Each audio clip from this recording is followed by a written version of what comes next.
Welcome back to another Rules of Warfare video for the Bloodbath rule set for Axis and Allies. Now, since we just did the pass here, since we're on the same page of the book, let's continue on with page 11. And this is going to be the Trans-Siberian Railway system. The Trans-Siberian Railway is, I lost my chopstick. Here it is. Runs from Moscow to Vladivostok, a mirror, okay? And you can see each territory has a port of entry. Not a port, but a station of entry, okay?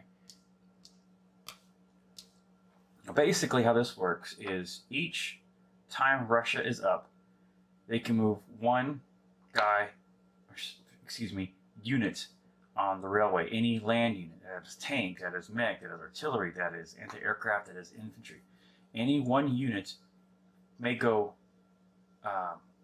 either, this way or either this way, once per turn. Okay,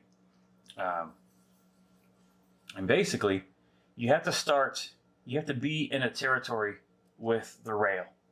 So, for example, it's Russia's turn. They can now move this tank to Amur in one turn. Okay, the travel from this only took like 6 days. Okay, it wasn't a huge amount of time, but there was not a lot of cars. If I remember correctly, there was only like 24 cars, and they could only, and this is a single track. They could only go one way at a time. It wasn't like they had a bunch of going at the same time all back and forth. It wasn't like that. It's very narrow. It's one way. If one train is going this way, another one could be going in that direction. What it was built for was to get the Siberian timber. Siberian timber was loaded and then brought back over here. So that's what it was designed to do, to help boost the economy over here for building and whatnot. But during wartime, obviously troops moved back and forth, some equipment, which is why we narrowed it down to 1 unit per turn. Now, the railway cannot be used by anyone other than Russia. Allies may not use the railway. If it's Axis, can never use the railway. What happens is, if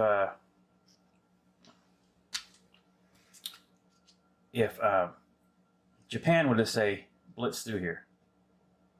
Okay, we'll just say they came on through and they just took Ruleset. Okay, so let's get this guy out of here. Now the rail is decommissioned. Okay, it's out of commission for these two territories. Now the rail will only work from Moscow to the SSR. Okay, it's because this is the hub.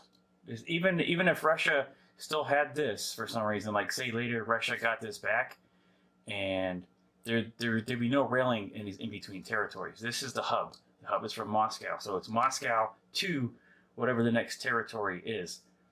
In this instance, SSR. So now the rail only goes from here to here. Okay, and like I said, this is not get to be used by Japan. Japan, they took their locomotives with them. Okay, so let's take this back off. So we're back to, said 1 unit per turn, either direction. So this guy can go all the way to Moscow. This guy here, he has a choice to go, he can go wherever he wants. He can just go 2 if he wanted to. It doesn't matter. You can get on, provided you're in the territory already, you can get on the train and get off on any territory in between. Okay, it's just 1 unit per turn in either direction. Okay, so in this instance now, the full rail is open. He can go, he can go here, here, here, here, here. It doesn't matter where he gets off at. Okay, as long as there's a station on every territory. So you can, as long as if you get to start on this turn, the tank can't, for example, the tank can't go move into the territory and then hop on the rail. They have to be here at the start of your turn. just like in any other scenario for a facility thing to work. So let me just blast right here real quick. All I described is in the rule book. Here are the entry points, exit points. Only the Soviet Union may use the railway. The rail may never be used by an opposing or allied force. Kind of go down. And the rail can be disrupted by taking any territory that proceeds after Moscow, which I just showed you. And the example in the rule book is kind of close to what we just went over. So I think we're good for Trans-Siberian Railway. Remember, if you have any questions, feel free to ask, and I'll get those questions answered for you. All right, well, we'll see you soon for something. All right, bye-bye.